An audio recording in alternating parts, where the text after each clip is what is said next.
برای آدمایی که کسل قند هستن، بیماری قند هستن، همین روز یک کلینت کمون زنگ زد، بیماری قند داشت و بالای اون تبابتی که او میگرفت از من یک محصولات گرفت، این محصولات گرفت استعمال کرد. همین روز زنگ زده میگه بچه جان اینقدر من خودم خوب حس میکنم، بسیار محصولاتت مده محقول شد.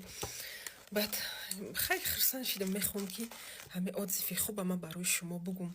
یعنی پریپارات برای قند است بالای طبابتی که شما ایورچای خوبی ما میکنین گیرین، استفاده برین، نوش جان کنین، قند نرم ده میاره، чувствительность клетковой организма با انسولین موافق میکنه.